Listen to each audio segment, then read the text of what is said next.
Dengan saya Wayan Surate. Kali ini kita akan berbagi tentang proses sistem penjaminan mutu pendidikan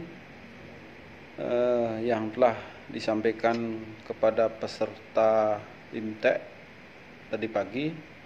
Untuk mempermudah lagi belajar Bapak dan Ibu, saya sampaikan lewat video tutorial berikut ini. Semoga ada manfaatnya. Jangan lupa ya, ada lonceng di kanannya itu diklik supaya keberlanjutan tutorial ini. Bapak dan Ibu, pada sesi yang tadi banyak sekali hal-hal yang bisa disampaikan lewat orang-orang hebat, kepala sekolah dan guru yang menjadi sekolah binaan LPMP.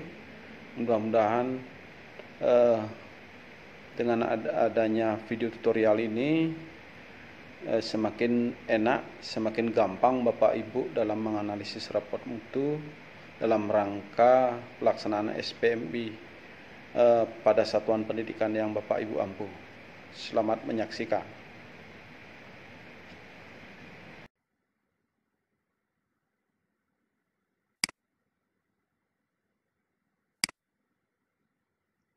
Baik Bapak Ibu, sesi ini kita akan berbagi tentang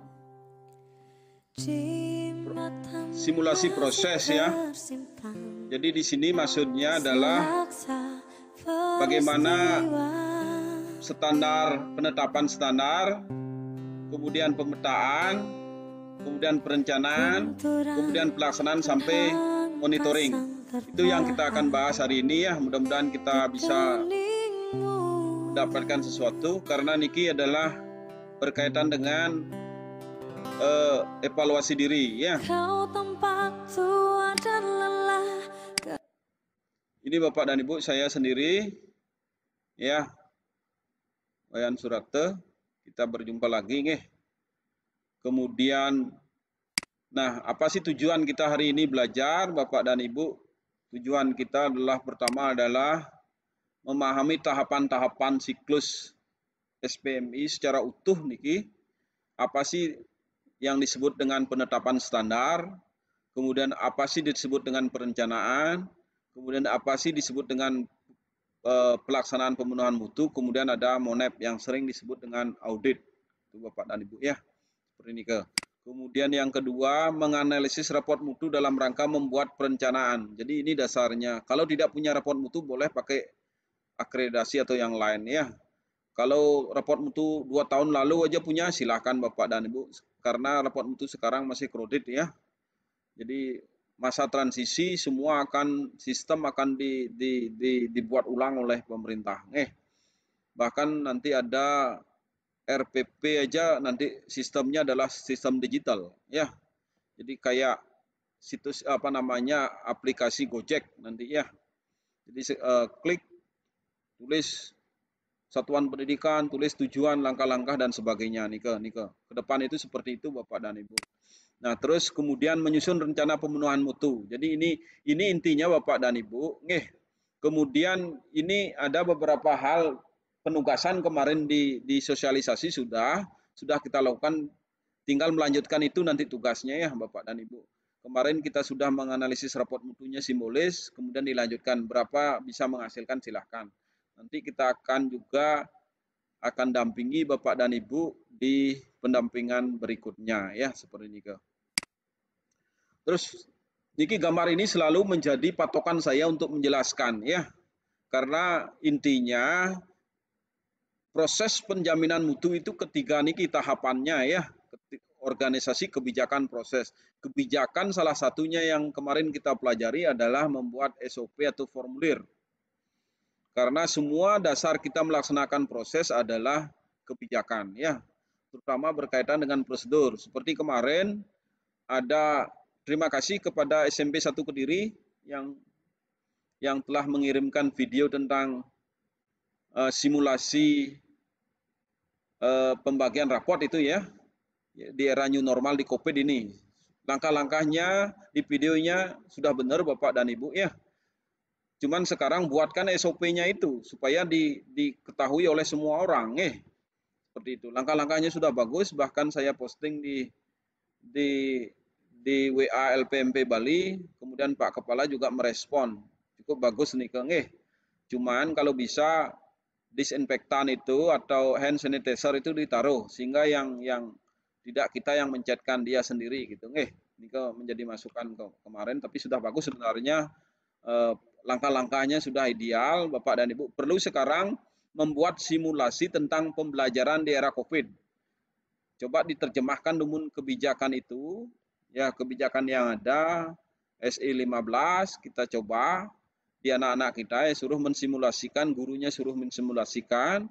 Kalau memang bagus disertai dengan SOP ya. Seperti ini ke. Jadi itu Bapak dan Ibu, kapan dia harus mengecek suhu dan sebagainya itu sudah ada jalannya. Seperti itu kebijakan. Nah, kemudian proses pelaksanaannya tentunya proses ini yang kita akan lakukan sekarang Bapak dan Ibu.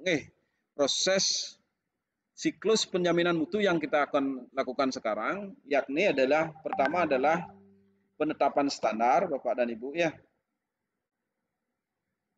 Ya, Bapak dan Ibu, ini ada penetapan standar, kemudian pemetaan mutu, kemudian perencanaan pemenuhan mutu, pelaksanaan pemenuhan mutu, kemudian MONEP. Jadi bahasa tren di MONEP ini adalah audit nih.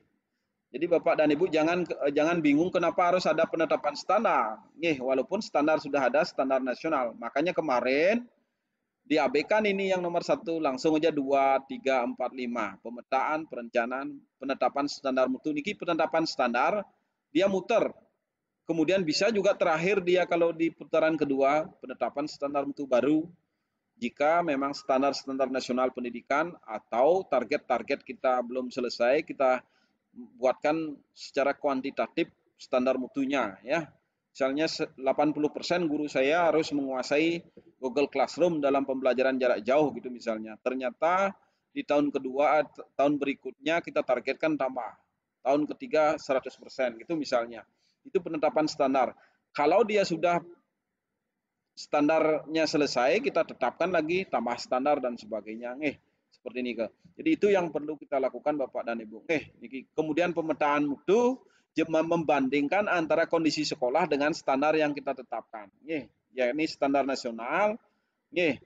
Kemudian dengan ada pemetaan di sini ada beberapa rekomendasi yang akan muncul sehingga kita membuat perencanaan pemenuhan mutu. Nah, di perencanaan ini ada nanti kegiatan, program, kegiatan, penanggung jawab. Nah, kemudian dilakukan pelaksanaan pemenuhan mutu. Misalnya pelaksanaan supervisi lebih diefektifkan. Di sini memungkinkan seorang audit itu nanti mengaudit kepala sekolah dalam melaksanakan supervisi. Sudah biasa Bapak dan Ibu ya. Saya aja di LPMP itu bisa mengaudit kepala LPMP ketika memang saya bertugas di tim audit gitu. Makanya dia dipercaya Bapak dan Ibu tim audit niki SK oleh kepala sekolah dan dia adalah independen gitu. Kemudian pelaksanaan pemenuhan mutu niki karena pelaksanaan pemenuhan mutu itu sudah didasari oleh kebijakan, prosedur yang jelas, maka harus kita MONEP. Jadi MONEP ini saya akan bandingkan MONEP ini antara prosedur yang digunakan dengan pelaksanaan apakah sudah sesuai atau tidak. Apa yang mengakibatkan ketidaksesuaian? Itu yang harus kita MONEP. Jadi yang ada nanti adalah sesuai atau ketidaksesuaian. Ya, seperti ini. Itu namanya MONEP. Bahasa kerennya adalah audit. Seperti ini. Ini namanya audit internal atau monitoring dan evaluasi. Ini yang akan kita bahas Bapak dan Ibu hari ini. Nah, coba lihat pentingnya data Bapak dan Ibu. Data itu sangat penting Bapak dan Ibu. Makanya coba kita lihat. Anda bisa menggunakan seluruh data kuantitatif untuk mengambil keputusan. Tapi jangan mempercayai begitu saja data-data itu. Gunakan kecerdasan dan keputusan Anda sendiri. Ini kata-kata bijak Bapak dan Ibu. Ya, pentingnya data. Ya, ini bagus sekali kata-kata ini. Coba kita lihat. Ketika 90% guru saya sudah menguasai Google Classroom, Jangan percaya begitu saja dengan 90% itu. Nih, itu. Jadi kita lihat, betul enggak 90% itu terjadi di sekolah? Makanya gunakan kecerdasan dan keputusan Anda sendiri gitu. Nih, Niki. Makanya ketika nanti di raport mutunya adalah nilainya 7, apakah Anda 100% percaya dengan data itu? Nih, tapi jangan mempercayai begitu saja data itu, gunakan kecerdasan dan keputusan Anda gitu. Itu prinsipnya Bapak dan Ibu. Jadi artinya data-data itu adalah penting. Data kuantitatif itu penting menggambarkan sesuatu, tapi tetap kita menjadi harus pertimbangan secara kualitatif dengan kecerdasan kita. Itu modelnya pentingnya data Bapak dan Ibu. Seperti di raport mutu, banyak yang salah raportnya bukan karena sekolah Bapak. Yang tadi sudah berdiskusi di kantin dengan Pak Kepala, bahwa mungkinkah aplikasinya kurang memenuhi syarat nih, itu kita sudah diskusikan tadi Bapak dan Ibu. Mudah-mudahan bisa secepatnya dapat mengambil keputusan. Makanya evaluasi diri itu kalau dasarnya raport mutu, ya jangan begitu saja Bapak dan Ibu percaya dengan data itu. Nika maksud yang gunakan kecerdasan kualitatif untuk melihat data itu. Nilai 7 itu kemungkinan adalah dia kekuatan jika betul-betul angka itu menunjukkan kondisi sekolah yang sebenarnya gitu ya.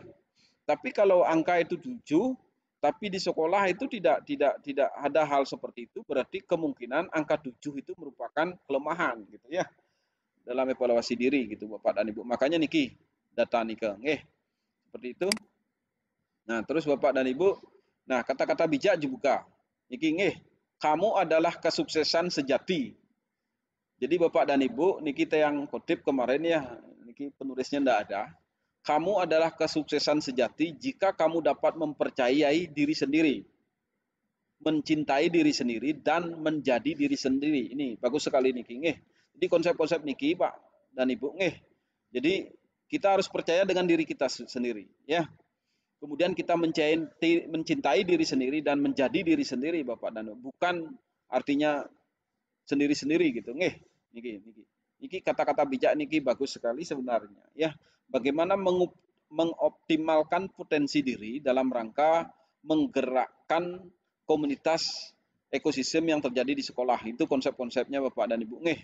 Jadi niki yang penting Bapak dan Ibu. Kita sudah mencoba hal-hal itu, kita coba lakukan, ternyata memang seperti itu jadinya Bapak dan Ibu. Seperti apa yang saya sampaikan terlebih dulu. Yang tahu tentang diri kita kan diri kita sendiri dan Tuhan gitu. Karena kita percaya dengan Tuhan Bapak dan Ibu. Ya. Jadi ketika nanti tidak ada orang menyatakan bahwa saya itu A, B, C, D, memang kalau saya tidak merasa itu, tidak perlu saya konfirmasi gitu sebenarnya. Jadi yang tahu tentang diri saya adalah saya sendiri dan Tuhan gitu. Ini kata-kata bijak nih yang perlu diingat-ingat lagi. Nah, ini Bapak dan Ibu, ini dari dulu jadi konsepnya seperti ini, tidak ada yang berubah Bapak dan Ibu. Jadi ini siklus penjaminan mutu nike melalui niki penetapan niki tidak ada nomornya ya. Jadi karena dia merupakan siklik Bapak dan Ibu, merupakan bentuknya adalah merupakan siklus, berarti dia muter ya. Tapi dalam awalnya, pada awalnya kita menggunakan niki. Penetapan standar. Kalau tidak ada tetapan standar, kita tidak bisa memetakan. Makanya raport mutu itu bisa dibuat jika ada standar. Makanya secara nasional disebut dengan standar nasional pendidikan. Yang akan bergerak sekarang ini. Terutama berkaitan dengan sarana nanti ya. Seperti ini. Jadi ini Bapak dan Ibu, baru kita memetakan. Dengan memetakan ini adalah mulat saride ya, dokumen evaluasi diri sekolah. Benar enggak sekolah saya kondisinya seperti ini jika saya bandingkan dengan standar ya. Seperti ini. Jadi tiap tahun kita seperti ini ya. Walaupun tidak ada rapor mutu, bisa melakukan pemetaan kan bisa. Menggunakan manual seperti dulu silahkan Bapak dan Ibu, asalkan rujukannya adalah standar nasional pendidikan gitu. Sebelum itu diubah Bapak dan Ibu dengan tentang PP 19, PP 32 dan sebagainya. Seperti ini. Nah, setelah itu Bapak dan Ibu, kita akan menyusun rencana pemenuhan karena ini ditemukan kekuatan dan kelemahan. Jadi itu kita akan menemukan di pemetaan ini menemukan kekuatan dan kelemahan, kemudian kelemahan itu kita susun rencana pemenuhan, termasuk kekuatan supaya kita bisa mengembangkan diri. Nanti produknya di sini adalah dokumen perencanaan pengembangan sekolah dan rencana aksi yang sering disebut dengan RKAS itu, ya. Nah, kemudian setelah menyusun rencana baru kita laksanakan. Makanya sekarang bulan-bulan ini kan Bapak dan Ibu sedang melaksanakan pemenuhan mutu. Pelaksanaan pemenuhan mutu yaitu apa? Mereview kurikulum, Bapak dan Ibu. Kurikulum Bapak review tiap tahun karena hasil pemetaan, bukan karena kegiatan rutin. Hasil pemetaan bahwa oh guru saya seperti ini, makanya yang kemungkinan Bapak Ibu rubah adalah di kegiatannya ya, di pembelajarannya, di prosedurnya ya, tapi konten-konten yang sifatnya nasional itu tidak berubah. Misalnya form KIKD gitu tidak akan kita berubah. Tapi dalam pelaksanaan pemenuhan mutu niki bisa kita lakukan. Seperti ini Kak. Nah, ini di pelaksanaan pemenuhan mutu Bapak dan Ibu, outputnya adalah capaian kualitas sekolah sesuai 8 SNP. Misalnya ketika kita memperbaiki kurikulum kita, ya sesuai dengan standar yang kita tetapkan bahwa misalnya salah satunya adalah di komponen pembelajaran bahwa guru saya harus menguasai 80% Google Classroom gitu ya. Nah, apa yang kita lakukan? Yang kita lakukan adalah melaksanakan kegiatan in-house training atau bentuk lain. Bisa bentuknya virtual dan sebagainya. Nah, prosedur-prosedur kegiatannya, langkah-langkah kegiatannya harus jelas. Sehingga memang kita menginginkan outputnya adalah guru kita mampu melakukan pembelajaran dengan menggunakan Google Classroom, makanya pelaksanaannya kita buatkan prosedurnya.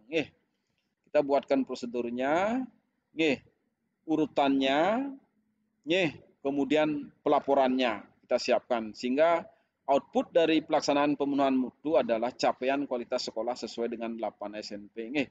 Walaupun hanya terbatas pada hal-hal tertentu saja.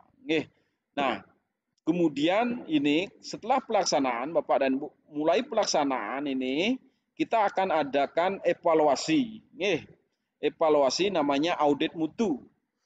Apakah standar mutu yang kita tetapkan yang tadi, apakah sudah tercapai sesuai dengan target-target kita. Nah, ketika ada temuan, nanti tim audit akan memberikan rekomendasi kepada manajemen sekolah, tim pengembang sekolah bahwa ini yang harus kita perlu lakukan. Ini temuan mayornya, ini temuan minornya. Nah, ketika itu kita lagi muter seperti itu aja. Sehingga lama-kelamaan Bapak dan Ibu, visi dan kebijakan sekolah itu bisa tercapai niki. Muter seperti niki Ya, kita harapkan akan tercapai Bapak dan Ibu ya, seperti itu. Karena tujuan kita adalah budaya mutu ya. Jadi semua seperti itu Bapak dan Ibu. Baik, kita lanjut.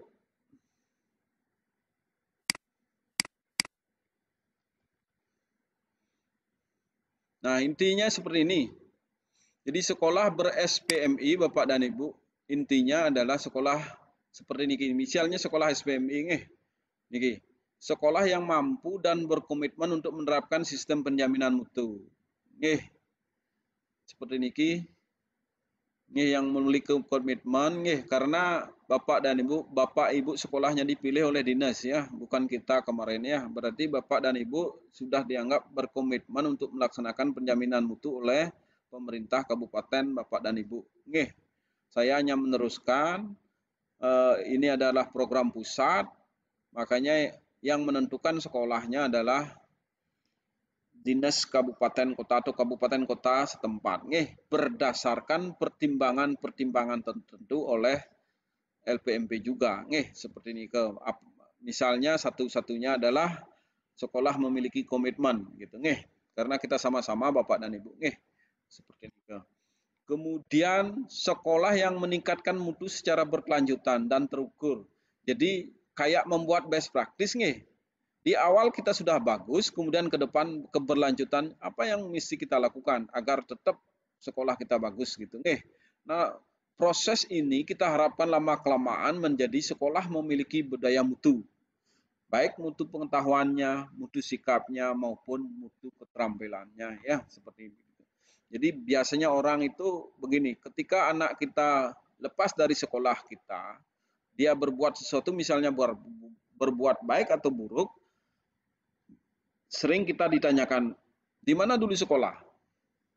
Siapa gurunya? Siapa kepala sekolahnya? Gitu, itu. Oh, ini di sekolah di SMP Satu Mendoyo gitu misalnya. Oh, pantesan bagus sekali gininya karena di sekolahnya seperti ini gitu misalnya Bapak dan Ibu. Ya, seperti itu. Jadi kita siap sekarang dikritik itu sudah biasa Bapak dan Ibu.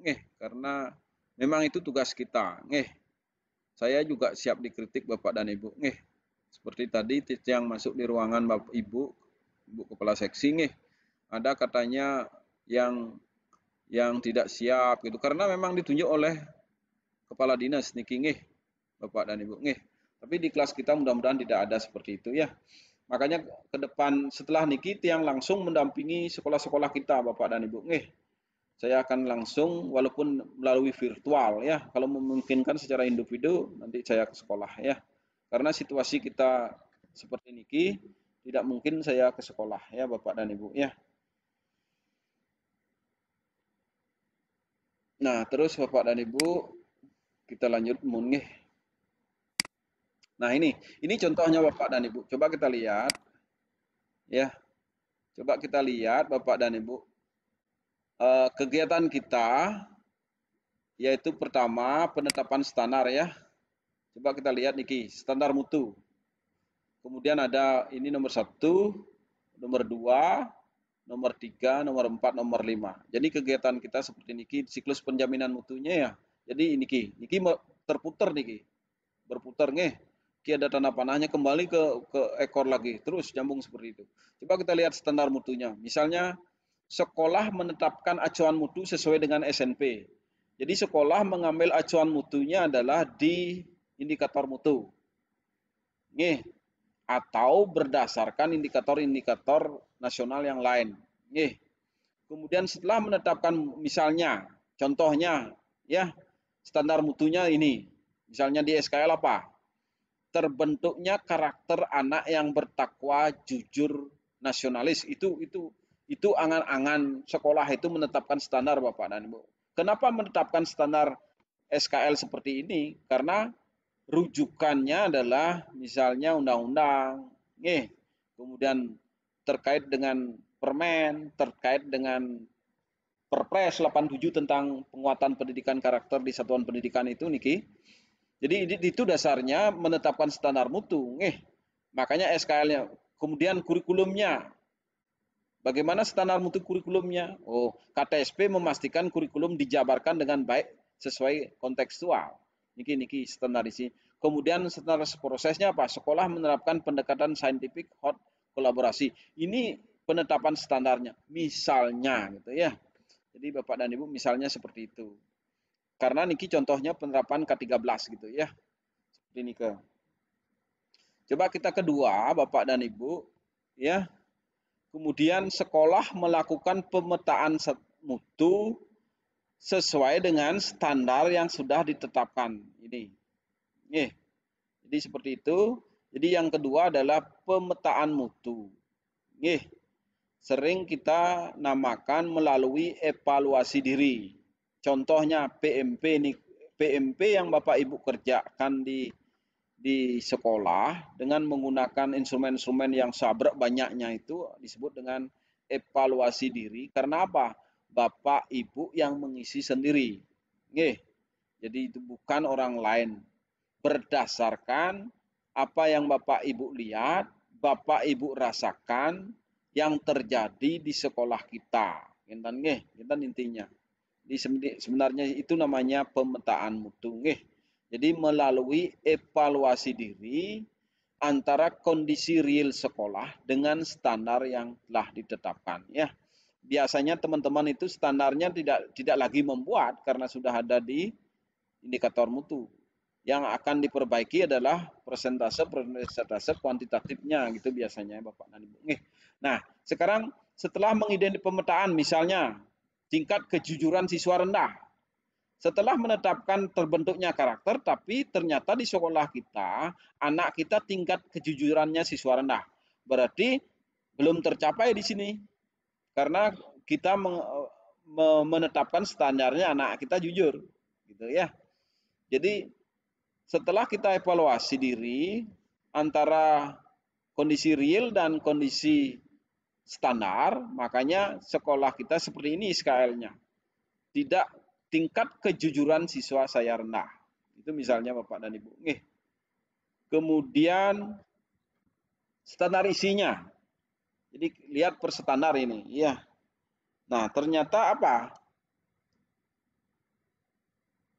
Ternyata sekarang apa Bapak dan Ibu?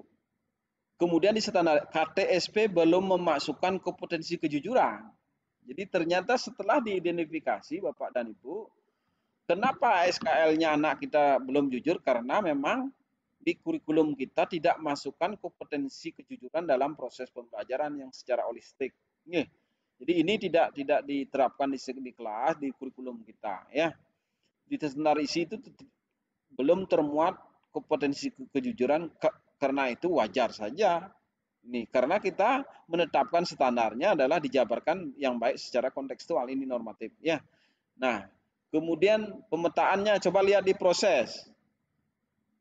Ternyata proses belajar tidak mendorong pembentukan karakter. Itu misalnya ya.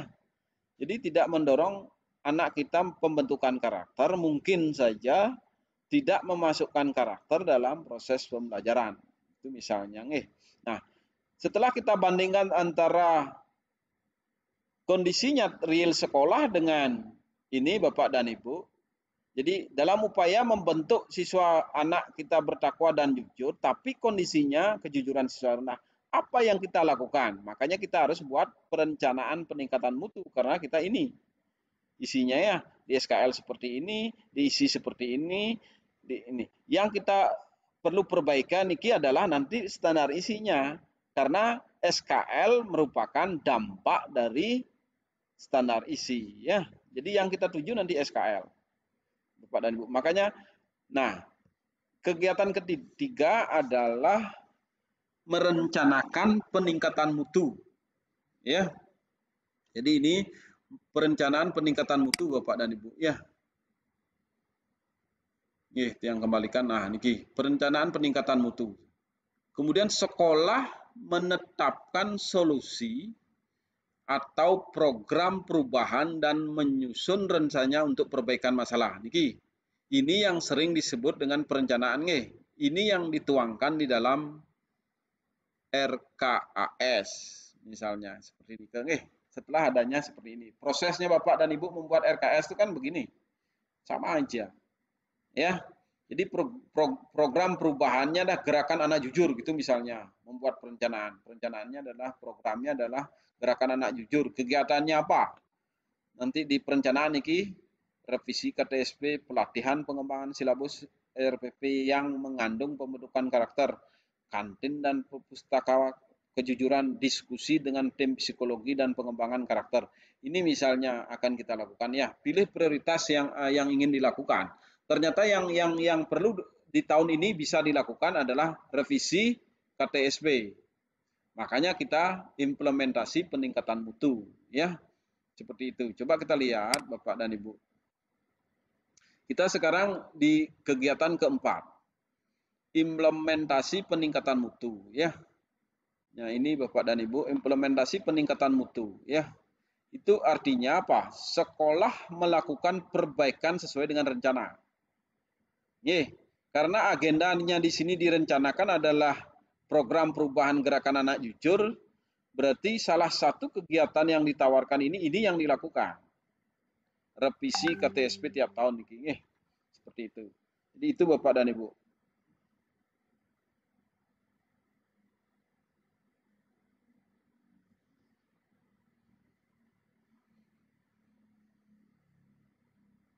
Coba ada yang putus ya Bapak dan Ibu? Jadi ini Bapak dan Ibu ya, implementasi peningkatan mutu. Ya. Niki, coba kita lihat perbaikan dengan rencana. Kegiatannya adalah revisi KTSP, ya. Kemudian di kegiatan itu ada penanggung jawabnya siapa, jadwalnya, kemudian outputnya, produknya harus jelas. Ini jelas adalah makanya di kegiatan melakukan perbaikan sesuai dengan syarat inilah kita buatkan SOP-nya, ya Bapak dan Ibu. Misalnya melaksanakan revisi KTSP melalui workshop atau dan sebagainya, atau FGD. Apa yang kita lakukan? Buatkan SOP-nya, ya, dari pembuatan panitia dan sebagainya sampai membuat buku pedoman. Nah, keluarannya memastikan bahwa KTSP yang disempurnakan, karena ini yang kita tuju Bapak dan Ibu SKL ini. Nah, tahapannya apa? Nah, ini tahapan-tahapan ini prosedurnya harus jelas. Pertama adalah persiapan, FGD dengan para pihak, kemudian evaluasi. Nah, bukti fisiknya apa? Niki, bukti-bukti fisik inilah niki wajib juga karena di SOP ada bukti fisiknya apa? Draft KTSP, absensi siswa daftar hadir, rapat gitu misalnya niki. Kemudian yang terakhir adalah setelah melakukan kegiatan Bapak dan Ibu, dari kegiatan ini sudah dipantau oleh tim monitoring dan evaluasi, ya, yang sering kita sebut dengan tim audit, seperti itu. Nah, ini Bapak dan Ibu. Kemudian yang terakhir, sekolah memastikan solusi berjalan sesuai dengan rencana. Niki perencanaan ini pelaksanaan. Apakah sudah sesuai antara perencanaan dengan pelaksanaan? Itulah disebut dengan monitoring dan evaluasi. Misalnya, jadwal ditetapkan oleh di perencanaan misalnya tanggal 10 Juni. Apakah kegiatannya tanggal 10 Juni apa enggak? Apakah tahapan-tahapan kegiatan dari awal sampai akhir dilakukan dengan sempurna apa enggak oleh pengembang ini? Ini berapa anggaran yang terserap, misalnya berapa anggarannya, misalnya anggarannya adalah 10 juta. Jadi ini disebut input, ya. Input yang lain banyak. Kepanitiaan termasuk input nih, ya. Konteksnya juga menjadi input, bukan hanya sekedar anggaran, ya. Di sini inputnya banyak sekali. Apakah nanti ada panitia dan sebagainya, program, jadwal. Ini banyak sekali. Coba kemudian lihat prosesnya. Ini kan ada evaluasi Bapak dan Ibu. Kita melaksanakan MONEF, baik itu ada komponen MONEF nih adalah apa? Input, proses, output. Output ini bukan tingkat kejujuran siswa Bapak dan Ibu. Karena kita memperbaiki kurikulum, pasti outputnya adalah dokumen kurikulum perubahan. Output pada saat kegiatan itu dilakukan, itu namanya output. Outcome-nya kita harapkan dengan pelaksanaan kurikulum ini baru tingkat kejujuran siswa meningkat. Nanti ke depannya setelah ini dilaksanakan, kurikulum ini baru kita bisa melihat outcome-nya, ya. Seperti ini. Makanya monitoring dan evaluasi dilakukan terus-menerus setelah program itu mulai dari perencanaan sampai program itu berakhir. Jadi ini prosesnya Bapak dan Ibu, ya. Ini prosesnya di standar ini, 3 standar ini, ya. Seperti itu mudah-mudahan. Nah, kemudian kita lanjut lagi satu. Nah, ini misalnya contoh penerapan pengembangan sarana dan prasarana ini, ya. Contoh pengembangan sarana dan prasarana. Tadi adalah contohnya di kurikulum, ya. Nah, ini.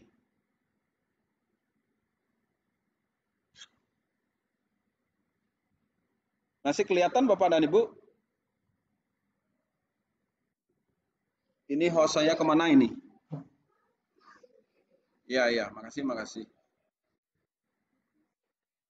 Nggih.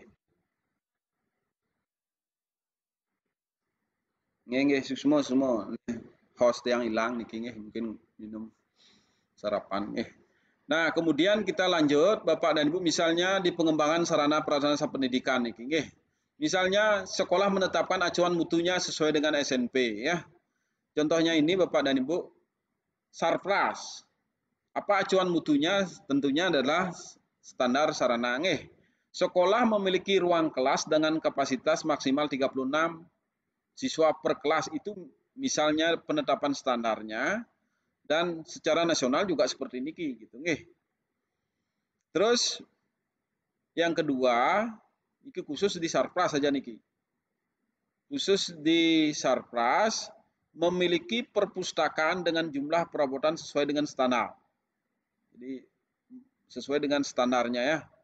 Kemudian seluruh sarana dan prasarana dalam kondisi baik. Jadi nanti ada tapi tidak bisa digunakan. Misalnya memiliki WC dengan jumlah sesuai dengan jumlah peserta. Oke. Jangan sampai kuantitatifnya saja. Memiliki WC 10, rusak 7 gitu. Ini modelnya Bapak dan Ibu. Saya kira di sekolah sudah seperti ini melakukan ya. Kemudian pemetaan mutu, membandingkan antara standar yang ditetapkan dengan kondisi real sekolah. Sama seperti tadi. Ya Bapak dan Ibu ya. Sama seperti tadi. Contohnya ini. Sekolah tidak memiliki perpustakaan. Ternyata tidak memiliki perpustakaan. Padahal di standarnya ada. Rata-rata kapasitas ruang kelas 40 per siswa. Ini rata-rata. Kemudian sekolah hanya memiliki WC 2 ruang untuk 300 siswa dan digunakan bersama untuk laki-laki dan perempuan. Ini misalnya ya, seperti ini kondisinya. Dari 7 ruang kelas hanya 3 kondisi baik, 2 rusak ringan dan 2 rusak sedang. Ini orang-orang sarana nih melakukan pemetaan seperti ini. Ini. Kemudian perencanaan peningkatan mutu niki harus koneksi dengan, karena namanya sarana Pak. Kan tidak bisa kita kerjakan di sekolah dengan mengandalkan dana sekolah. Paling-paling ini lama prosesnya, pengajuan dan sebagainya ya, disetujui apa enggak. Tiap tahun Bapak dan Ibu sering mengajukan ya. Kemudian solusinya apa? Program perubahan peningkatan kualitas sarana. Ini programnya, besarannya Bapak dan Ibu. Tapi kegiatannya nanti rinci. Misalnya ini, yang mana yang paling penting? Karena ini yang paling penting menurut Bapak dan Ibu ternyata adalah penyediaan ruang kelas baru dan buku pusaka. Ini misalnya ya. Ini misalnya kegiatan yang dipilih penyediaan perpustakaan, penyediaan ruang kelas, penyediaan WC, library ruang kelas karena ada kondisinya rusak. Makanya yang diambil adalah misalnya yang mana gitu ya. Lebih dari satu boleh kalau mampu gitu. Nah, kegiatan penyediaan ruang, coba ini program gambaran umumnya disebut dengan program, kemudian teknis dari program itu namanya kegiatan ya. Kegiatan penyediaan ruang kelas ini sudah Bapak dan Ibu sudah pasti di RKS itu saya lihat ya. Penanggung jawabnya siapa, jadwalnya kapan, keluarannya apa ya. Kemudian tahapannya, laporan dapodik dinas atau berapa pihak ke diskusi komite rancangan proposal operasional. Bukti fisiknya apa. Jadi seperti ini Bapak dan Ibu. Ini memang sebenarnya tidak sekolah yang punya kemampuan seperti ini. Karena berkaitan dengan sarana niki pemerintah kabupaten kota atau provinsi. Jadi evaluasinya juga ketika Bapak dan Ibu mendapat proses penyediaan ruang kelas, makanya bukan berarti Bapak dan Ibu lepas sekali dengan pemerintah, karena pemerintah sudah ada pemeriksaan, inspektorat sudah, tapi kita tetap aja evaluasi karena intinya kita juga bertanggung jawab di sekolah itu. Ya. Jadi kita tahapan-tahapan itu kita lakukan ya. Seluruh tahapan penyediaan dilaksanakan, jangan sampai satu tahapan tidak dilakukan, kita akan, walaupun kita tidak melaksanakan korupsi, nanti dibilang korupsi ya, seperti ini kok.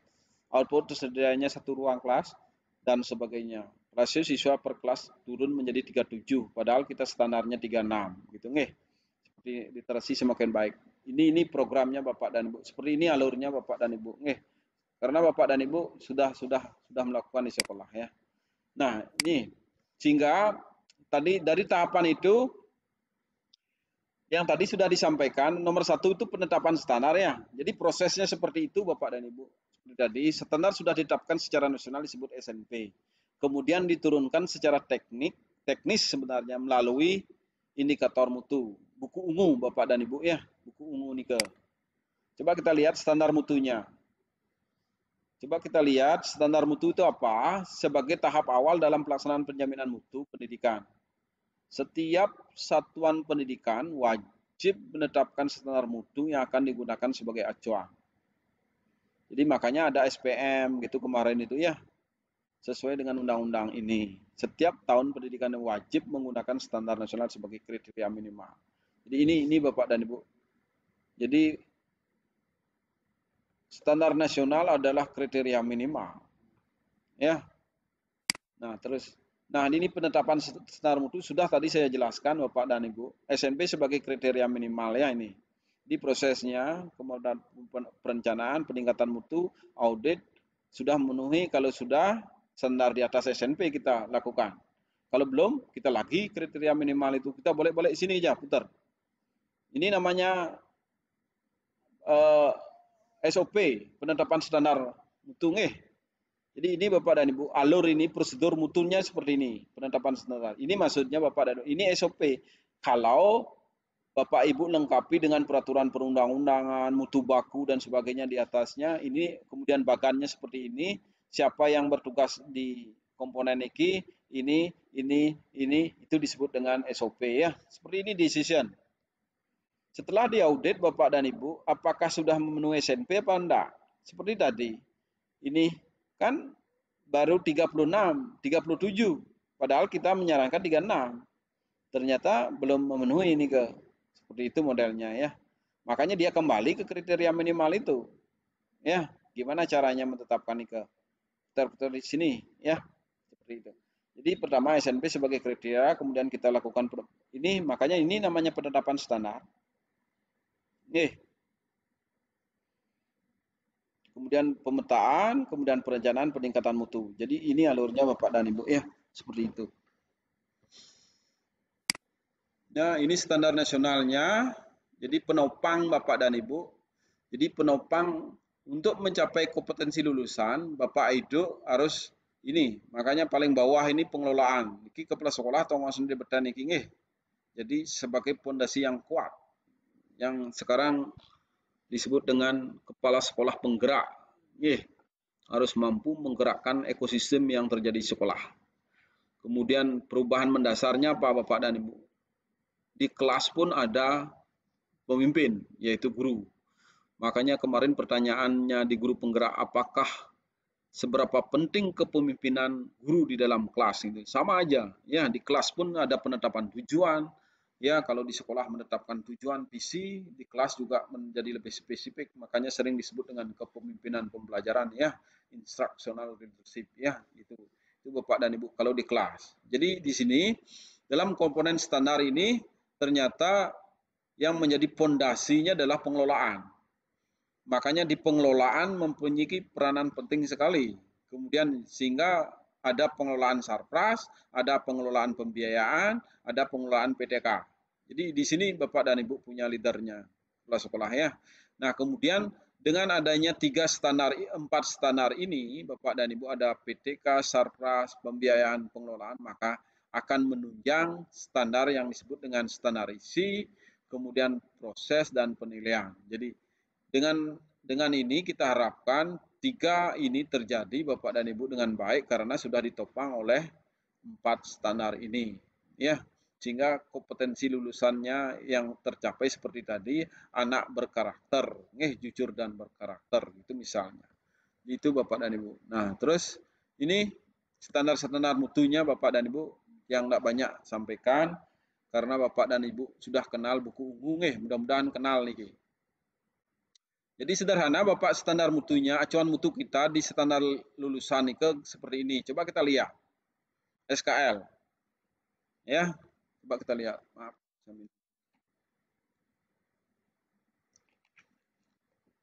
Coba kita lihat di SKL. Jadi SKL itu ini Bapak dan Ibu. Di SKL pertama ada 3 ya, ada 3 Bapak dan Ibu, ada 3 kompetensi lulusan.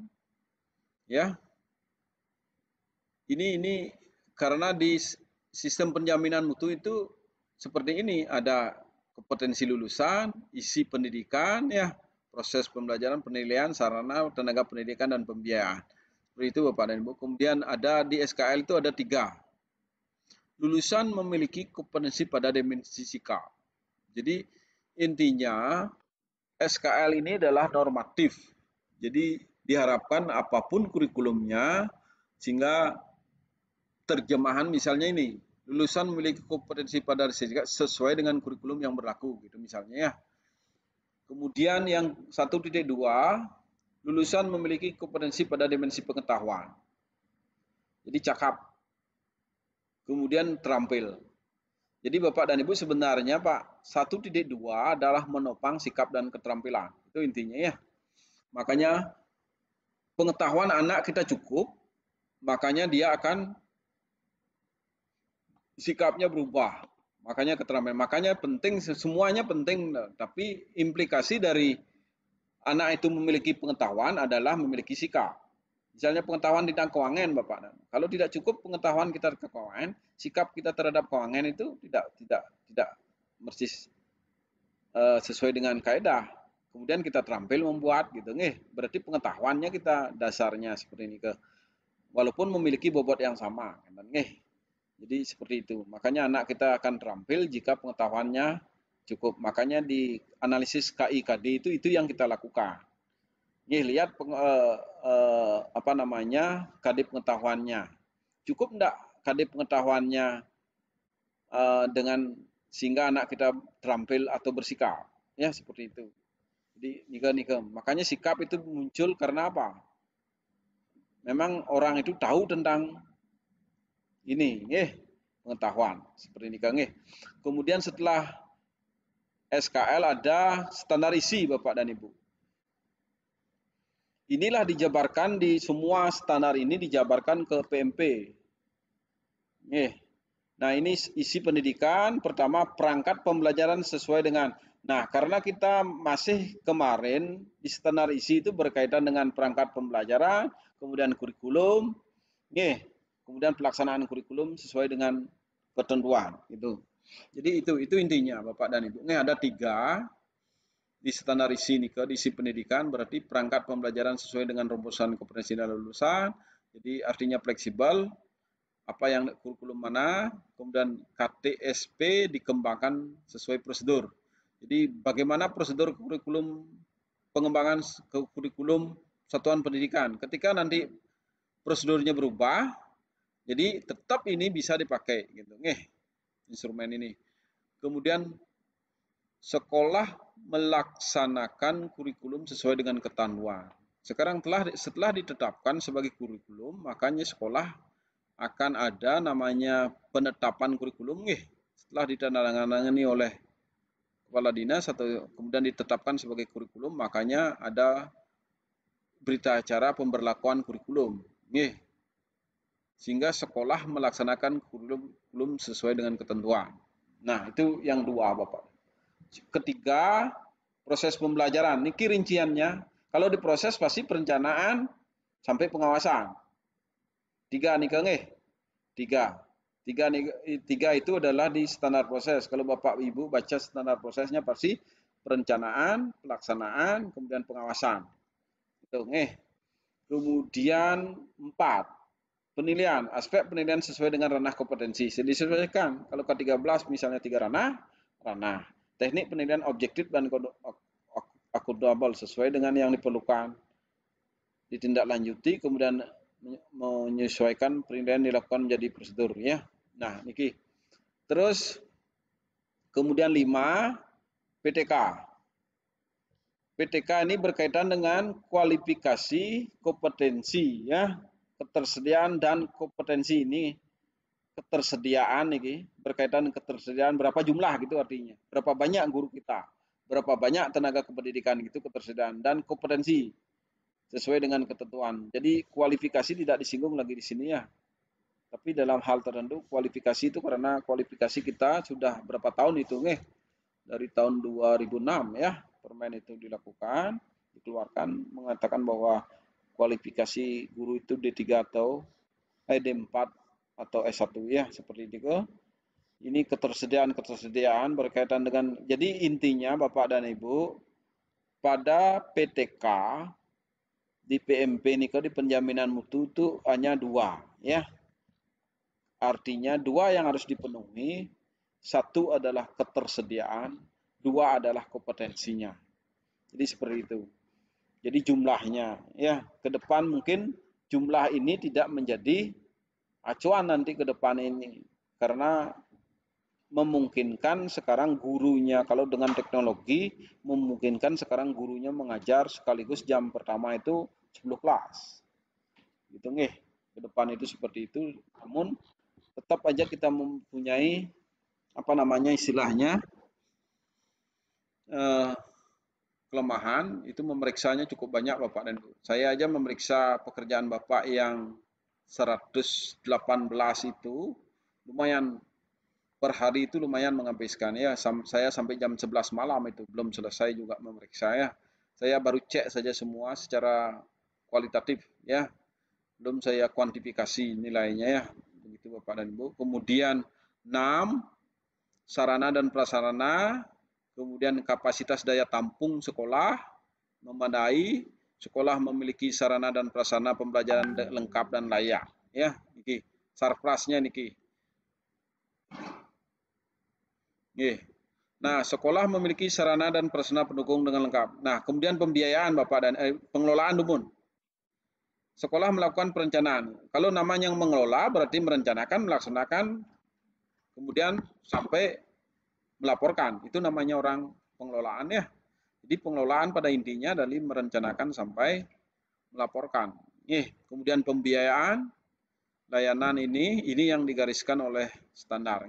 Pertama, sekolah memberikan layanan subsidi silang, beban operasional sekolah, kemudian sekolah melakukan pengelolaan dana dengan baik. Ini Bapak dan Ibu, saya tidak uraikan lagi satu persatu, nanti kita belajar lagi. Coba kita lihat ini SKL-nya Bapak dan Ibu, saya enggak gini lagi, saya uraikan, silakan. Ini sudah ada nanti di indikator mutu Bapak dan Ibu. Satu-satu sudah ada, ya. Jadi SKL itu 3, pengetahuan, sikap, keterampilan ya, seperti ini. Saya tidak uraikan lagi karena sudah 3 tahun kita belajar ini sampai nyak nih. Kalau konen kan masih ngerti nih. Seperti ini Bapak dan Ibu. Kemudian isi pembelajaran juga ini sudah pekerjaan Bapak Ibu sehari-hari, memperbaiki nih. Kemudian di proses pembelajaran. Nah, ini menjadi sekarang di proses pembelajaran inilah sekarang banyak perubahan Bapak dan Ibu ya. Apalagi adanya COVID, ya bagaimana proses pembelajaran agar memperhatikan keselamatan siswa, guru dan sebagainya ya. Ini yang menjadi perubahan yang mendasar di era new normal ini Bapak dan Ibu. Ini harus dipertimbangkan. Jadi sekolah itu nanti pertanyaan di mana cari biaya, saya tidak akan jawab itu ya. Karena di new normal ini air banyak menghabiskan disinfektan minimal 2 kali dalam satu kelas itu, semprotnya sebelum masuk, di pulangnya anak kita kelasnya harus disemprot itu ya, seperti itu. Jadi biayanya cukup tinggi Bapak dan Ibu. Kemudian setiap kelas menyiapkan tempat cuci tangan. Nanti ini yang banyak sekali. Coba nanti ada tadi sekolah menerapkan new normal nih membuat SOP. Jadi sudah bagus nih. Terjemahkan aja apa yang akan dilakukan di sekolah ya. Kemudian pelaksanaan pengawasan dan dampaknya kalau proses pembelajaran berubah, dampaknya juga di penilaian. Ini online ya. Karena kita tidak apa namanya Bapak dan Ibu sulit bertatap muka ya. Apalagi di Denpasar. Kalau di Denpasar lain sekali nanti ya, karena dia tergolong merah ya. Berarti SOP-nya nanti berbeda. Bahkan saya berkonsultasi kemarin dengan dinas, disuruh mengidentifikasi di Denpasar itu ada enggak orang itu tidak punya HP. Ada enggak punya HP terutama nih itu. Kemudian setelah diidentifikasi ternyata ada saja masih gitu ya. Makanya itu yang diutamakan nanti tatap muka gitu ya. Jadi ini yang perlu dilakukan secara sistematis. Kemarin saya lihat SMA 1 Singaraja sudah menerapkan e-learning itu. E-learning sudah bisa jalan berapa persen itu anak kita. 60 ya, yang 40% itu perlu kita identifikasi. Ya, apakah kita akan mempelajari apa gitu. Karena dia pada saat pandemi dia menerapkan jadwal khusus. Ya, jadwal khusus ya, sehingga tidak ada benturan-benturan tentang tugas dan sebagainya di anak-anak. Silakan. Nah, Pak Dewo, ini apa ini ya? Dari sini. Ya. Jadi kemudian penilaian pendidikan juga seperti itu Bapak dan Ibu. Nah, terus kita lanjut. Ini nanti di indikator mutu pendidikan. Masih ini. Kok ada coret-coret?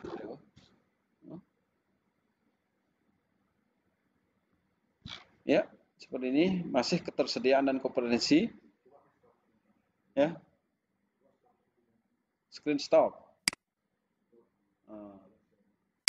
Lagi share. Mana tadi? Ini ya. Pasti ada yang tergores tadi ya. Gitu ya. Baik Bapak dan Ibu, seperti itu proses pembelajaran, kemudian penilaian tenaga pendidikan juga. Ini ketersediaan ini tidak berdaya sekolah kita Bapak dan Ibu karena memang tidak kita yang seharus menyediakan. Nah niki mudah-mudahan segera dilakukan perbaikan sehingga nol aja misalnya tenaga perpustakaan ternyata tidak ada. Kemudian disyaratkan harus memiliki diklat perpustakaan, ternyata diklatnya tidak ada. Ini masih kita putar-putar ya. Jadi karena kita bermain kemarin masih menghitung kuantifikasi ya, berapa persen gitu ya. Seperti itu. Jadi niki juga yang seperti itu paling banyak temuan niki di sarana dan PTK. Ya, sampai saat ini belum kelar ini di raport mutunya Bapak dan Ibu ya. Nah, kemudian di Sarpras niki identik niki rendah dan rendah niki apalagi di Bali ini tergolong juga termasuk seperti itu. Jadi itu Bapak dan Ibu. Kemudian nah ini buku ungu ini menjadi dokumen penting Bapak dan Ibu ya.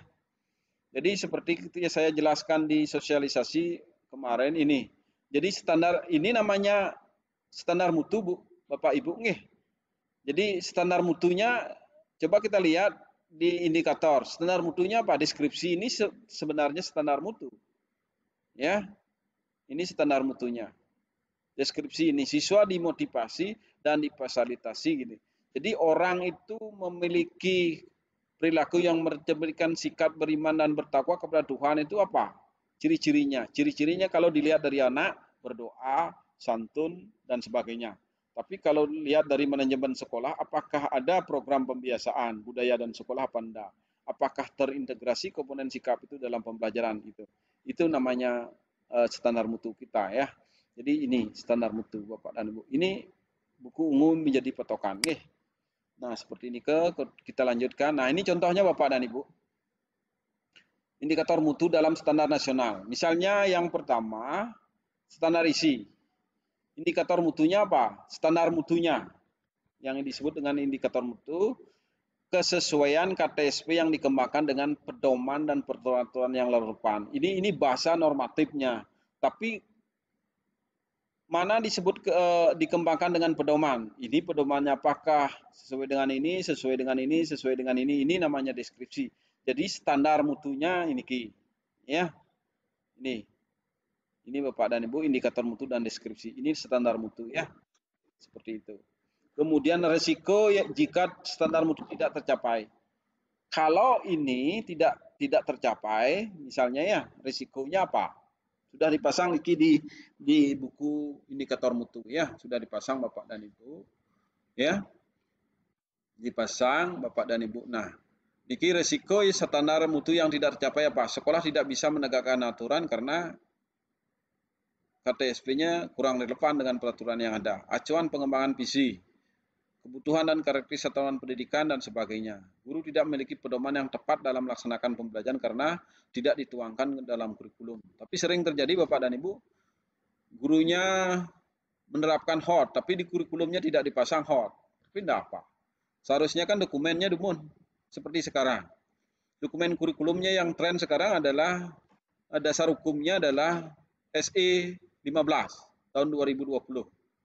Itu ya menjadi acuan kita sehingga terjadi perubahan yang lain pembelajaran dan penilaian gitu Jadi ini kemudian penyebab tidak standarnya mutu tercapai juga ada di indikator mutu Bapak dan Bu. Sekolah kurang update dengan perubahan terkini. Kemudian ini baru kita yang melakukan ya. Ini namanya penetapan standarnya ya. Nah, terus misalnya ini, kan ada orang itu sudah mencapai standar, tapi kita lihat bahwa memang berdasarkan rapor mutu tidak ada sekolah kita memenuhi standar gitu ya. Tapi ada beberapa, misalnya ada nanti standar di atas SNP di penilaian, misalnya menaikkan di kompetensi lulusan, misalnya menaikkan angka targetnya, itu juga namanya standar di atas SNP. Kemudian misalnya di guru, kualifikasi guru S1 D4 gitu, standarnya kita naikkan menjadi S2 gitu misalnya ya, kalau memungkinkan. Tapi sekarang sudah ini S1 aja sudah cukup sebenarnya ya, kualifikasinya guru kita sesuai dengan undang-undang itu. Tapi kita kalau ingin menetapkan oleh kompetensinya kita tambah baru bagus nih. Kemudian sarana, menambahkan indikator, sekolah wajib memiliki akses internet. Kalau dulu kan enggak standarnya, sekarang kita tambahkan standar mutunya di atas SNP gitu misalnya. Makanya standar SNP ini pasti akan dirubah ini, berkaitan dengan perubahan undang-undang seksinasi ya. Misalnya penambahan standar, karena ini kita punya 8 standar, kita tambah lagi, boleh saja kalau Bapak dan Ibu memiliki standar di atas. Misalnya menambahkan standar baru, misalnya pengabdian masyarakat kayak perguruan tinggi, silahkan ya Bapak dan Ibu. Memang ada sekolah-sekolah yang sudah maju itu seperti itu ya. Bapak dan Ibu. Nah, kemudian yang kedua, pemetaan mutu. Ini pemetaan mutu Bapak dan Ibu, membandingkan antara kondisi real sekolah dengan standar nasional. Sudah tadi ya kita praktekkan. Nah, ini cara kerja pemetaannya Bapak dan Ibu, analisis kekuatan dan kelemahan, kemudian menemukan akar masalah. Ini cara mengerjakan pemetaan ini nih, kemudian rekomendasi perbaikan. Ini intinya pemetaan Bapak dan Ibu. Saya contohkan Dumun. Ya, mudah-mudahan niki saya nanti kasih alternatif teman-teman nih. Jadi Bapak dan Ibu masih tetap beranjak niki. Ampun nih. Masih kawan-kawan kita ramai niki. Masih partisipannya di chat ini sudah.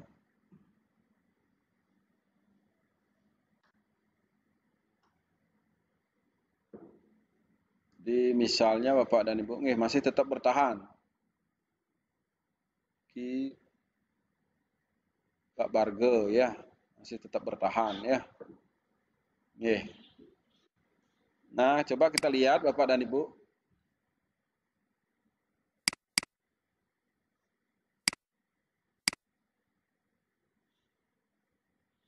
Ada banyak niki model Bapak dan Ibu yang telah nanti silakan Bapak dan Ibu yang mana dipakai ya. Ada yang sederhana ini. Coba kita perlihatkan Lumun. Pertama raport mutunya. Raport mutu kalau enggak tahun berapa aja boleh. Coba kita lihat analisis raport mutu. Nah, seperti ini yang share screen Lumun.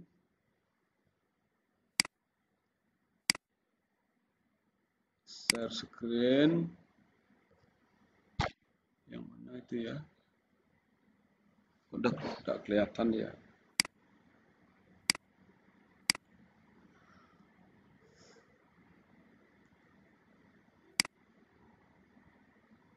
Ini ya? Enggak ya? Ini masih Dumun. Diulang lagi.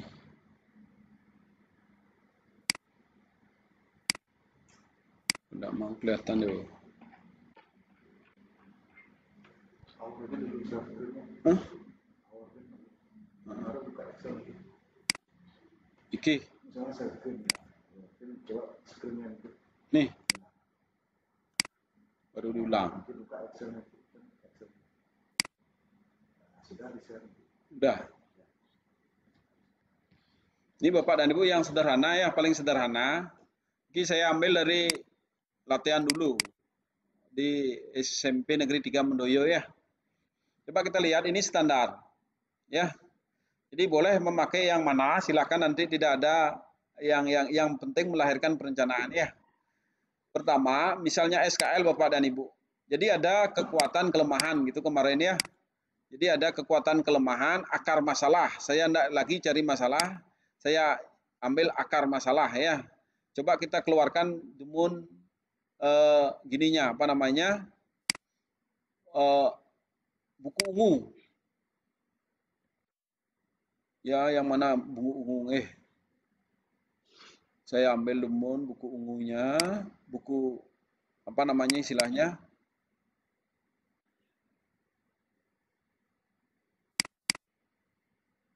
saya ambil buku cakepan tar materi, mana itu,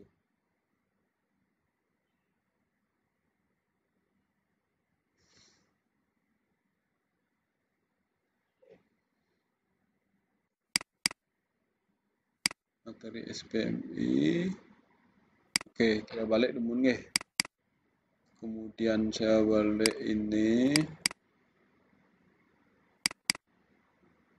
bahan ya. Oke, Bapak dan Ibu, nah ini bukumu sudah kelihatan deh, apalagi perlu saya. Pun ya. Ini Bapak dan Ibu indikator mutu. Ini sudah ada di mana namanya di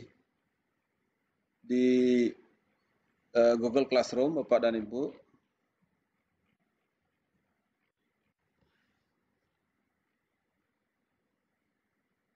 Nah ini contohnya Bapak dan Ibu, ini deskripsinya SKL. Coba kita lihat.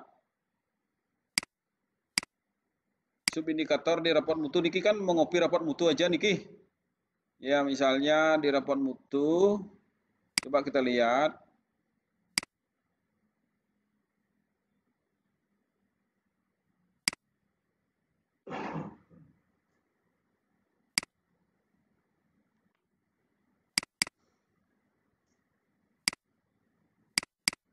Nah, ini misalnya raport mutunya niki untuk mendoyo kita lihat niki. Nah, ini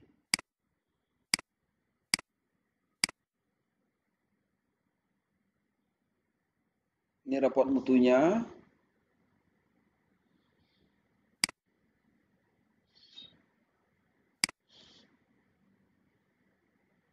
Coba lihat analisisnya dia ambil apa. Nih. Jadi Bapak dan Ibu ingat, kekuatan itu adalah subindikator raport mutu yang sudah bintang 5. Bintang 5 nilainya 6,67 sampai 7. Niki. Jadi kekuatannya adalah subindikator ya. Tapi jangan percaya betul dengan data seperti saya bilang tadi ya. Memungkinkan di raport mutu itu nilainya 7 tapi merupakan kelemahan ketika Bapak dan Ibu analisis seperti itu. Misalnya kelemahannya adalah subindikator raport mutu yang belum bintang 5, kurang dari di bawah 6,67 ya. Kemudian akar masalahnya cari dan pilih indikator mutu sesuai kelemahan. Ini diambil di raport mutu rekomendasi baru buat sendiri gitu. Ini yang menurut saya yang paling mudah kita lakukan Bapak dan Ibu. Contoh, misalnya 1.2.1 memiliki pengetahuan faktual. Coba kita lihat di SKL-nya ya, yang tadi. Coba kita lihat di SKL-nya. Nah, ini dia rendah. Pengetahuan. Ini yang memiliki pengetahuan faktual prosedural metadon koduktif ini. Ini nilainya Bapak dan Ibu ini bintang 2 ya. Makanya dia tulis di sini misalnya ya. Sini dia. Berapa sini di sini memiliki pengetahuan faktual, ini dia kelemahannya. Metadon. Boleh aja ditulis gini, Bu. Memiliki pengetahuan faktual prosedur konseptual metadon. Tidak usah masih rendah karena sudah diisi kelemahan. Tidak apa. Sebenarnya dikutip aja raport mutunya ke sini selesai. Akar masalah Bapak dan Ibu cari di raport di indikator mutu. Coba kita lihat indikator mutu yang tadi. Jadi ambil 121 ya. SKL-nya. Niki, coba kita lihat memiliki berpikir ini. Coba kita lihat. Nah, ini. SKL-nya ini. Ini akar masalahnya ini. Yang menyebabkan standar itu tidak tercapai apa? Tapi ini Bapak dan Ibu misalnya ya, misalnya Bapak dan Ibu di raport mutunya begini bahasanya. Ya, ternyata yang mengakibatkan anak itu memiliki pengetahuan faktual, prosedural dan metakognitif masih rendah adalah kita analisis secara kualitatif di sekolah Bapak. Penyebabnya apa? Misalnya mana niki? Coba kita cari yang pengetahuan itu tadi ya. Cari yang pengetahuan. Ntar dulu ya. Peduli sikap ini masih. Coba yang pengetahuan.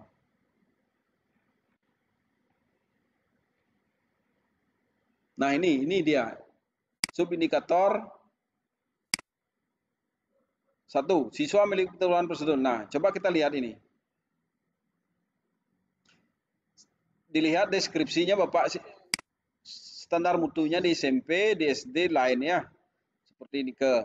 Nah, di SMA, SMK lain. Apalagi SMK sekarang sudah terpisah dia ya di Direktorat Vokasi. Bapak dan nah, penyebabnya apa? Apakah anak kita, Bapak dan Ibu di sini, apakah anak kita di misalnya saya kuningi niki, kuningisasi ya. Apakah anak kita memiliki pengetahuan faktual, prosedur, konseptual rendah diakibatkan oleh kualifikasi guru? Coba kita lihat niki. Coba niki, apakah penyebab ini sebenarnya akar masalah, Pak? Banyak masalah. Ini masalah semua ya. Tapi yang menyebabkan anak kita tidak memenuhi itu yang mana yang utama, itu disebut dengan akar masalah ya. Coba dicek sekarang. Ketika Bapak dan Ibu menganalisis raport mutu itu ya di sekolah Bapak dan Ibu, coba kita, oh murid saya kok bisa nilainya 3. Seperti ini. Kok bisa masih rendah? Apa sih yang menyebabkan sehingga kita memperoleh akar masalah? Coba kita lihat. Nah, kita lihat di sini. Misalnya dicek apakah kualifikasi, kenapa ini penyebab, ini sampun ahli yang membuatnya.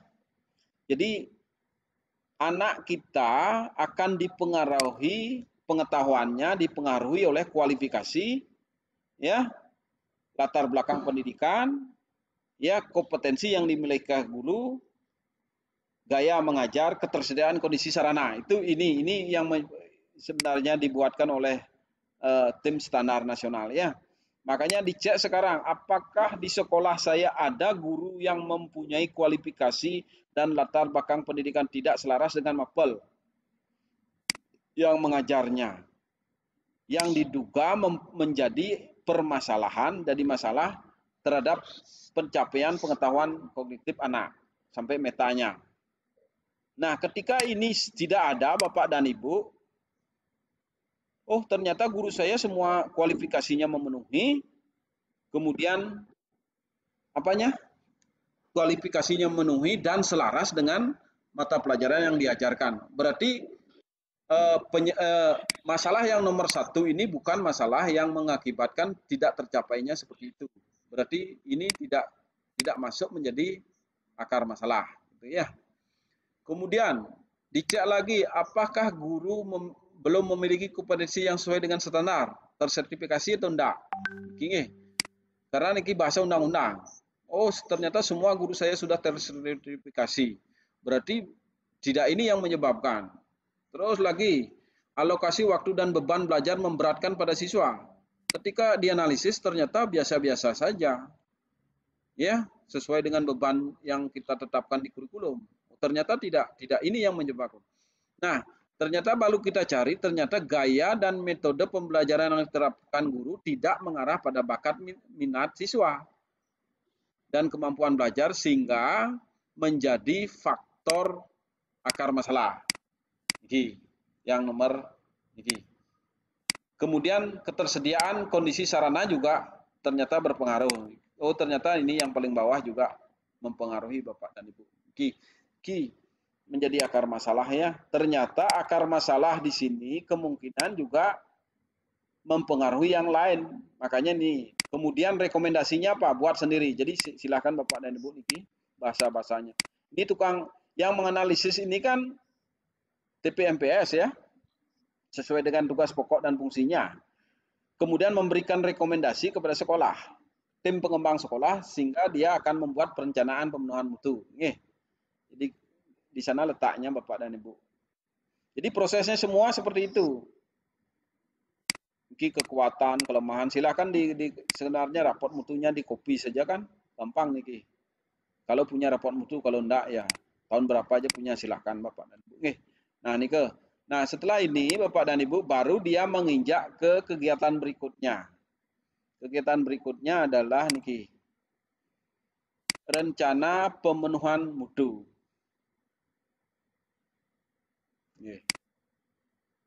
Nah rencananya juga sama Bapak dan Ibu, rencana pemenuhan mutu. Niki. Rencana pemenuhan mutunya tinggal ngutip yang tadi, masalahnya diambil yang tadi, misalnya yang menjadi masalah utama adalah gaya dan metode pembelajaran guru. Jadi kita menetapkan bahwa yang menjadi akar masalahnya adalah gaya dan metode pembelajaran guru. Indikator mutu yang diambil adalah siswa memiliki pengetahuan faktual, sudah tadi indikator mutunya. Programnya bersifat generik, peningkatan kemampuan guru dalam gaya dan ini. Tinggal nyambung-nyambung gini aja sebenarnya. Kegiatannya apa? Melaksanakan workshop. Silahkan dulu ditulis mana yang menjadi prioritas, sasarannya apa, penjamnya siapa, ya. Seperti ini ke. Dan seterusnya distandarisi juga seperti itu dan sebagainya ya. Nah, kemudian diprioritaskan karena ada yang nanti benturan, ada yang masuk sini karena dia menggunakan standar SKL. Kalau menggunakan bidang ya cepat ya. Agak gampang seperti di SMA 1 Kediri itu ya, karena bidang kerjanya boleh seperti ini ya. Seperti itu Bapak dan Ibu. Kemudian setelah pemenuhan rencana kita akan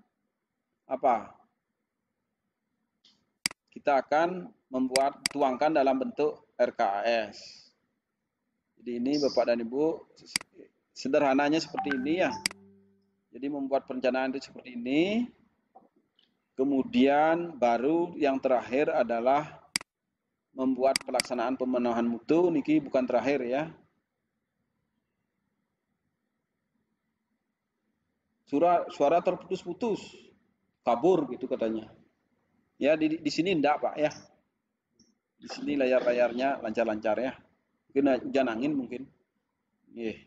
Nanti semua saya sampaikan di Google Classroom ya. Seperti itu. Jadi itu Bapak dan Ibu. Kemudian ini kegiatannya, coba nanti dibaca-baca. Kemudian ada nanti audit.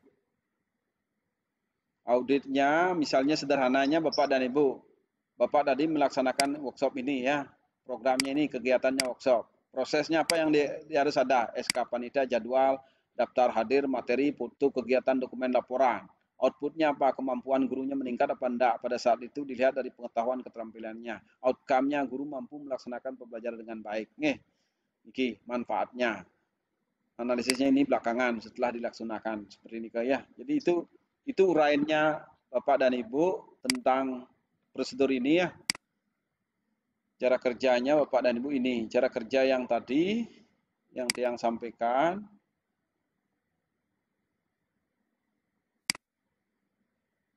Masih kelihatan pada ini ya.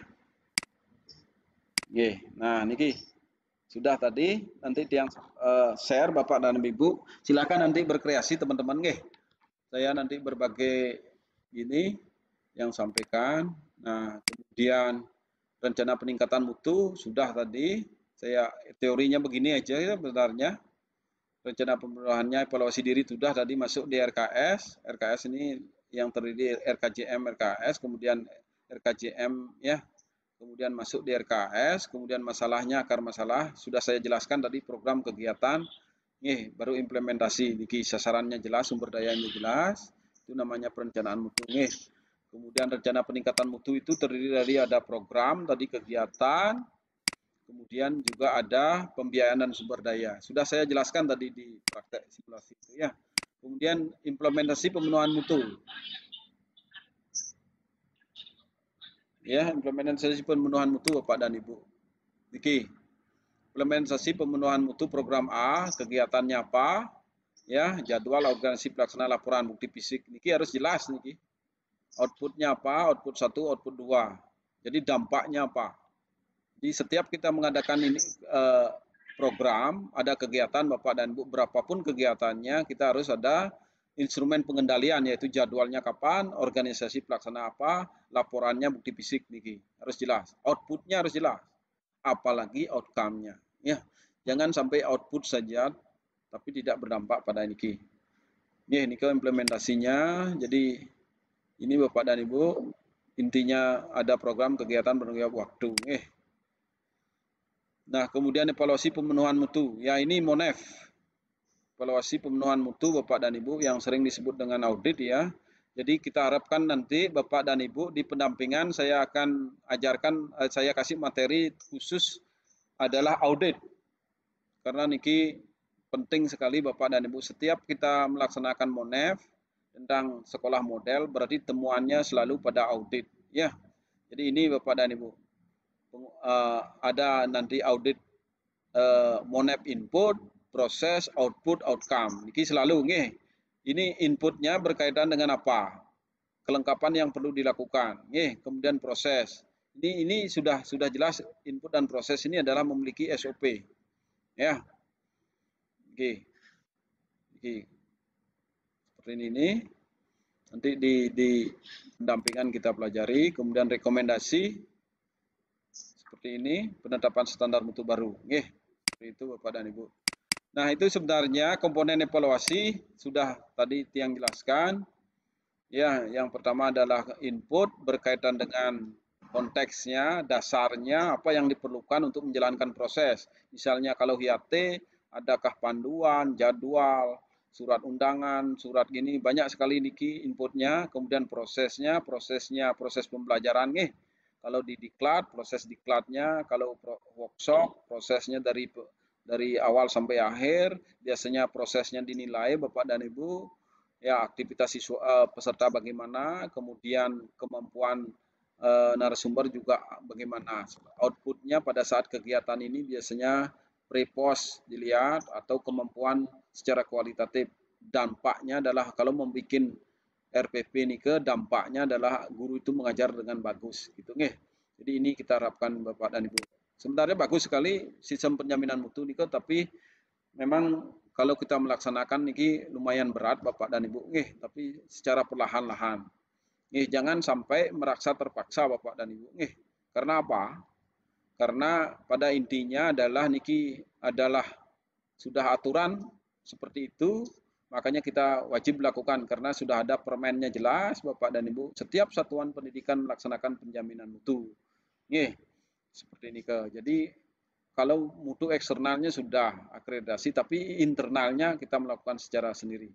Ini demun secara materi yang bisa sampaikan. Silahkan kalau ada hal-hal yang perlu kita diskusikan, kita akan diskusi 10 menit.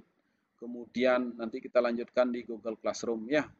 Seperti itu Bapak dan Ibu. Ini Usut semua yang kembalikan demun ke host ya. Seperti itu. Sama Pak Wayan Suranta. Bapak Ibu ada yang perlu kita diskusikan, silakan bisa diketik di chat room ataupun langsung menghidupkan mikrofon suara. Silakan Bapak Ibu. Pak narasumber. Silakan Pak. Bagus.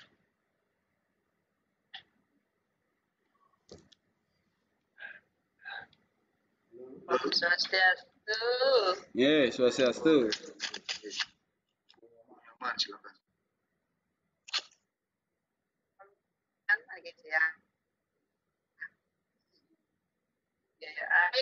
Ini kan tidak lihat Pak untuk raport mutunya. Ini yang menjadi yang sangat nilainya yang nol itu adalah kompetensi kepala sekolah Pak. Kan sudah yang sampaikan tadi.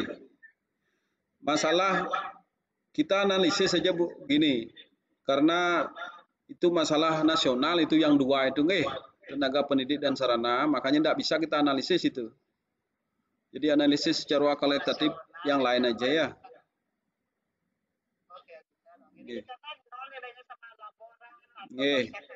Memang dua itu Bu. Dua punya masalah di sistem Tidak bisa sinkron dengan Dapodik. Nggih. Coba analisis yang lain aja. Nggih, nggih. Oke, benar malih Ibu, Bapak Ibu.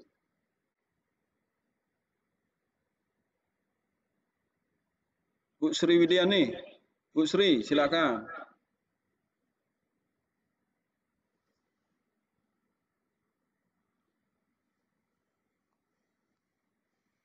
Masalah SOP ya, tugasnya kemarin ada yang masih menggunakan simbol-simbol yang selain 5 itu.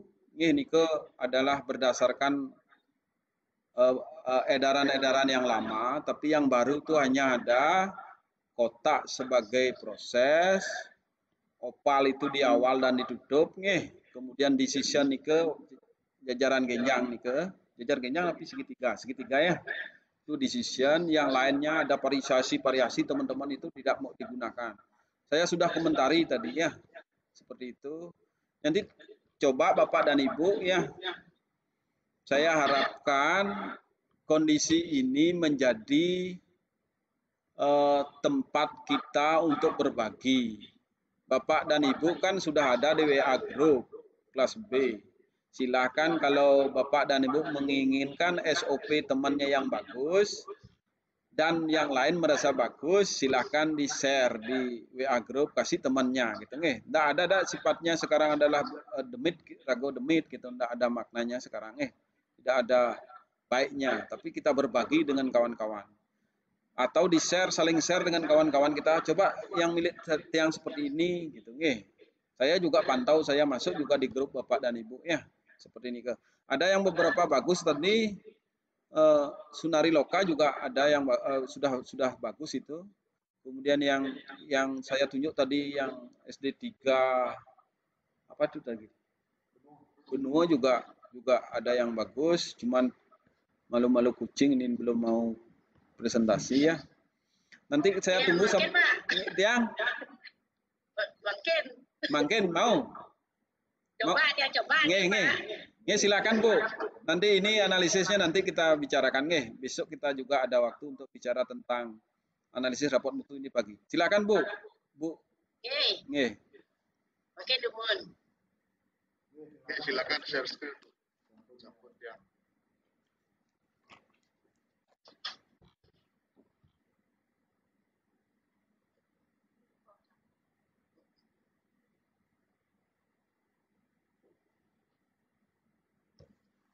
Yesuk semua Pak Bayan atas galas dan ketibor sehingga tiang sedurung Om Swastiastu. Oh, nak bahasa Bali jadi on sap kan yo.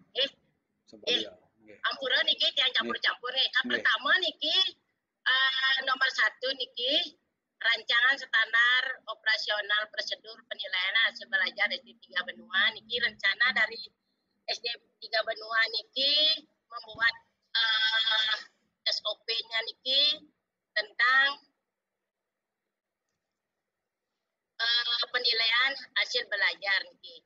Dasar hukum niki nomor 1 Undang-Undang nomor 20 tahun 2003 tentang Sistem Pendidikan Nasional, nomor 2 PP nomor 32 tahun 2013 tentang Standar Nasional Pendidikan, nomor 3 Permendikbud nomor 23 tahun 2015 tentang penumbuhan budi pekerti, nomor 4 Permendikbud nomor 20 tahun 2016 tentang standar kompetensi lulusan, 5 Permendikbud nomor 21 tahun 2016 tentang standarisasi, nomor 6 Permendikbud nomor 22 tentang tahun 2016 tentang standar proses, 7 Permendikbud nomor 23 tahun 2016 tentang standar penilaian, 8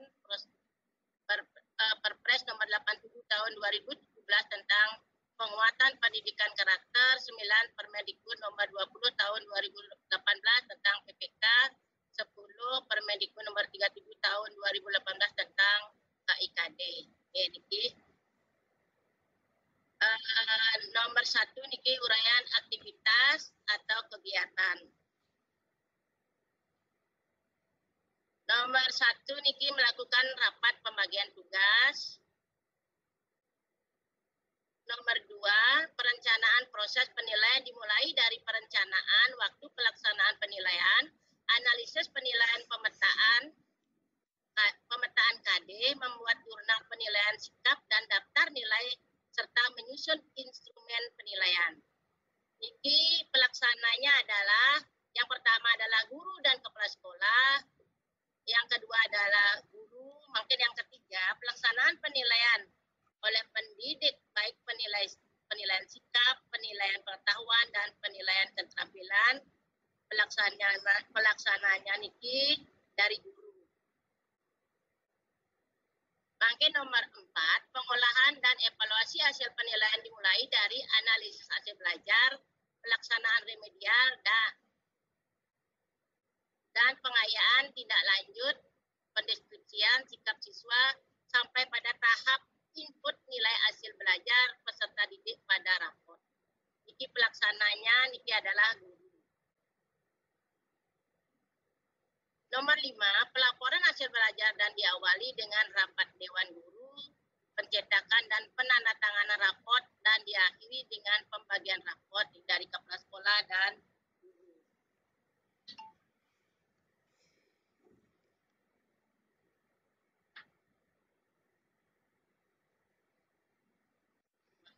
Yang kedua,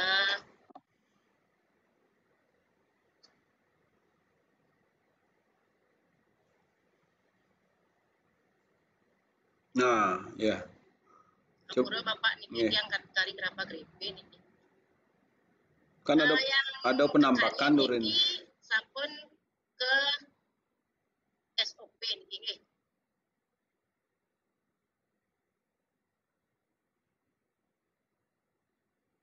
Nah, niki ada simul-simulnya yang perlu diganti ya.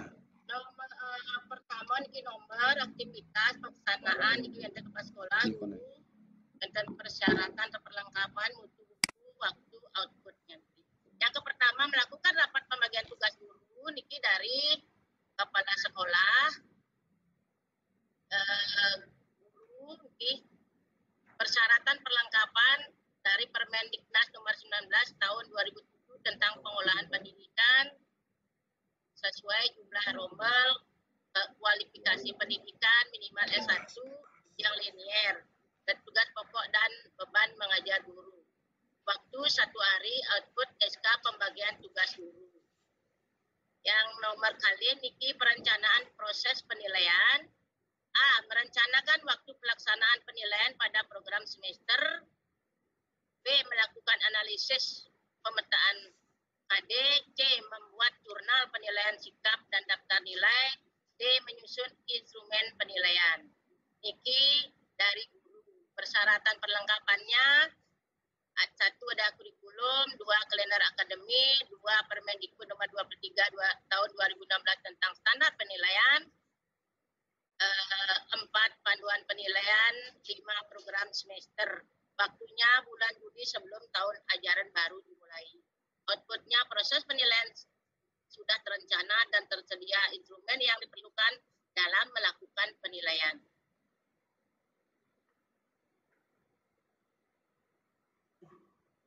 Terus. Nomor 3, pelaksanaan penilaian oleh pendidik.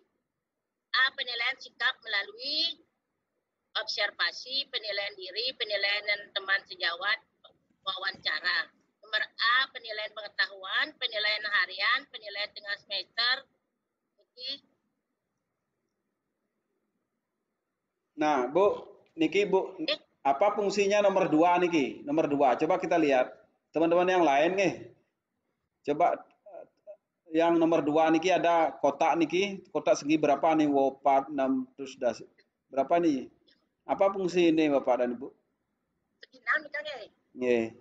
Ini kan proses saja. Kan sama dengan proses ini ya. Kan kemarin saya menjelaskan nih tidak ada tanda seperti ini. Begitu juga yang lain, hanya kok segi 4 saja kalau proses. Ini juga Bu, penilaian keterampilan niki. Tidak ada fungsinya niki.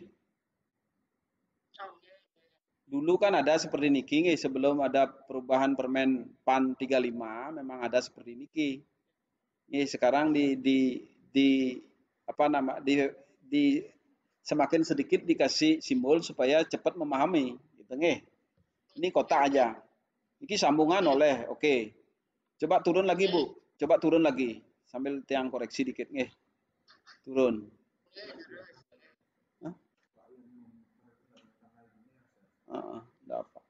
Nah, terus yang nomor 4 nih ada decision. Decision niki sebenarnya yang tanda bunter ini adalah salah juga. Seharusnya tanda kayak celana nih nggih. Segi berapa namanya itu. Kan sambungan dari awal niki. Sambungan nggih. Nah, kalau ada decision berarti ya dan tidak niki. Arahnya. Kalau ini artinya pertanyaan apakah ini? Kalau ya ke bawah, kalau tidak kemana lagi naik gitu misalnya. Nggih, ini mumpung ada penampakan di belakangnya itu. Nggih. Nggih, nika timnya nggih. Nah, ketika ada decision pasti ada alurnya kebalik atau langsung. Ya dan tidak nggih. Misalnya apakah ini sudah mendapat verifikasi pendak? Belum. Kalau belum, kembali lagi ke atas gitu prosesnya itu nggih. Kalau enggak gitu, kalau seperti niki modelnya saya kira tidak ada decision ini. Misalnya melakukan tindak lanjut, mendeskripsikan, tidak ada niki kan, lebih baik kotak saja gitu. Itu misalnya Bu nggih. Nika dipertimbangkan lagi. Demikian juga nomor 5. Nggih. Seperti nika, supaya mudah dilakukan Bapak dan Ibu nggih. Seperti niki. Nggih, nika mantan sudah cukup bagus nggih. Nggih. Nggih, sambil belajar tampil. Nggih. Kirang langkung yang lunas selanjutnya pembinaan dari Bapak. Nggih. Nggih. Coba Santi Pak nggih. Nggih, semua Ibu sudah tampil ya. Untuk besok Bapak dan Ibu nggih. Karena pikon kita akan segera berakhir, untuk besok tiang harapkan Bapak dan Ibu sukarelawan nggih yang mau berbagi nanti pagi-pagi jam 8.30 jam 9 itu kita pertama bisa presentasi tentang apa yang Bapak Ibu punya ya, terutama analisis raport mutu, silakan. Jadi misalnya seperti pertanyaan tadi, saya masih 0. Ada 0 nilainya ya. Tapi secara makanya tiang bilang jangan percaya betul dengan angka-angka itu. Lebih baik kita potret dengan diri, lebih baik di instrumennya diambil lagi. Ya. Ternyata di saya kompetensi ini sudah ada. Berarti dari 0 itu bisa merupakan kekuatan karena memang di sekolah kita sudah ada gitu ya. Seperti itu. Jadi jangan sampai 0 itu tidak kita bekerja gitu nih. Kita analisis sendiri aja di sekolah kita. Coba lihat laporan punya enggak kita. Kalau udah punya ya kita potensinya juga kita cek sudah bagus, berarti sudah kekuatan bukan kelemahan lagi walaupun di raport mutunya adalah 0. Dan jadi tidak percaya betul kita dengan angka-angka ini karena memang sistemnya belum berapa bulan sudah ini 88% Bali itu sudah mengirim, tapi yang baru diolah 66%. Itu sudah lama Bapak dan Ibu yang sudah diskusi tidak bisa, itu sudah macet diskusinya. Apa mekade ini kan terjawab sekarang ya. Nanti kita serahkan pada pimpinan untuk untuk melanjutkan hal nike yang sudah berdiskusi, dibuat juga forum diskusi antara pengawas juga wenten tentang PMP belum juga terjawab nike Makanya kalau kita menganalisis ya analisis sesuai dengan kondisi sekolah kita. Seperti itu Bapak. Jangan sampai kita dengan raport itu 0 kita tidak berbuat. Silakan Bapak dan Ibu. Tapi instrumen-instrumen itu sebenarnya sudah kita punya. Ini Kodumun yang tiang bisa sampaikan, nanti saya posting kegiatannya di Google Classroom Saya tidak memberatkan Bapak dan Ibu. Wajah-wajah Bapak Ibu niki Pak Sudirgo sudah masih sehat semua niki. Kencang. Masih kencang-kencang niki Bu Suarini ya. Kencang niki. Mudah-mudahan bisa ditindaklanjuti. Kebetulan nanti Tabanan Bapak dan Ibu Tiang akan membina kalau tabanan. Tiang memang membina langsung. Nanti kita sering ketemu cuman yang Badem dan Jambrana niki ada timnya nanti ya. Seperti nikah. Jadi itu untuk sekolah binaan. Kita hari ini pikonnya cukup demun Nanti silahkan chatting-chatting. Saya buka sampai jam 5 kan. Google Classroom-nya. Silahkan Bapak dan Ibu. Tiang akan share beberapa tugas. Tapi tidak mesti harus selesai ya. Tapi dokumennya bisa kirim gitu Jangan sampai Bapak dan Ibu saya suruh sampai jam 12 siang, ibu ngirim tapi kirim gitu kan. Itu yang seperti itu yang tidak kita inginkan. Kita santai aja, jangan beban. Karena saya juga harus mempertimbangkan kondisi Bapak dan Ibu ya. Sama dengan saya nih, sampai tidak bisa tidur Bu. Bapak dan Ibu, karena pekerjaan Bapak Ibu saya harus koreksi. Di samping nih kita punya orang sakit nih, kita punya pasien sudah 3 bulan nih di RS Tiang harus piket juga. Jadi Tiang harus bawa pekerjaan di rumah sakit juga piket ya. Ini orang tua opname kelima hari ke-15 ya. Cukup lama Bapak dan Ibu, tapi kita mengabdi dengan orang tua ini kalau ada hal-hal yang kurang berkenan mohon maaf Bapak dan Ibu, karena keterbatasan juga tanhana wong siti nulus tidak ada manusia sempurna kecuali rokok baru sempurna ya. Ini Bapak dan Ibu. Nikah demun. Pagi ini kita sidap dengan untuk para Santi Om Santi Om. Sukses Bapak Ayan. Bapak Ibu nanti diskusinya bisa dilanjutkan di Google Classroom tapi ini enten penjelasan langsung dari Bapak Wayan Surade. Silakan didata dulu pertanyaannya, besok bisa ditanyakan langsung atau